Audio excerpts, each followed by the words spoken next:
Hello বন্ধুগণ, তোমরা কি জানো ছেলেরা এত পরিমাণ ফাঁকি মারতে ভালোবাসে না, বললে বোঝানো যাবে। ছেলেরা 500 কেজি ফাঁকি বাজ। সব ছেলেদের কথা বলছি না, কিন্তু আমি ভাই হেভি ফাঁকি। দেখো, ছেলে হয়ে জন্ম হয়ে আর যদি একটু ফাঁকি নাই মারো, তাহলে তোমরা ছেলের পর্যায়ে পড়ো। তোমরা কোন পর্যায়ে পড়ছো জানো?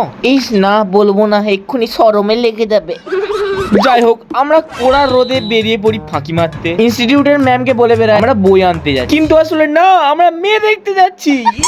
জানি ম্যাম এই ভিডিওটা দেখার পরে আমাদের উদম কেলানি দিবে। তো কি হয়েছে, খেয়ে নেবো মা। ছোটবেলায় মা আমাকে হরলিক্সের মধ্যে আল্ট্রাটেক সিমেন্ট খাইছিল, একদম বিশাল শক্তি আছে। যাই হোক, আমরা 3 জন বেরিয়ে পড়ি। আমি মদন, আমার পেছনে আছে সদন, আর তার পেছনে চোদন। এই না না না, ভোদন। আর রাস্তায় যেতে যেতে আমাদের প্রিয় খাবারের সাথে দেখা হয়, যেটা আমরা সারা জীবন খাচ্ছি, সব সময় খাচ্ছি। টেস্টি টেস্টি বাঁশ, তারপর আঝুরা। ওহ কি টেস্ট। দেখো বন্ধুগণ, আমি বিষ্ণুপুরের কাছাকাছি, কিন্তু আমি বিষ্ণুপুরে কোনো মন্দিরই জানি না। কোথায় কোথায় ঘোরার জায়গা আছে তাও জানি। কি করে জানবো বন্ধুগণ বলুন? একটা মালটাল থাকলে ঘুরতে বেরাতাম, সব কিছু জানতে পারতাম। আমার ভাগ্যটাই খারাপ।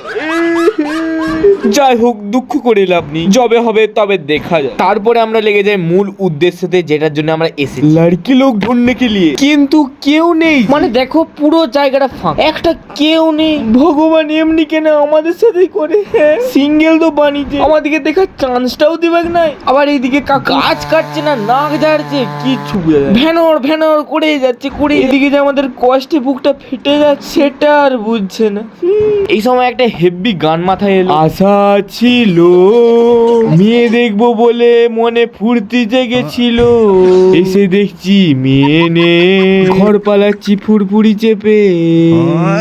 গানটা ভালো লাগলে ফলো সাবস্ক্রাইবটা করে দিও, ঠিক আছে?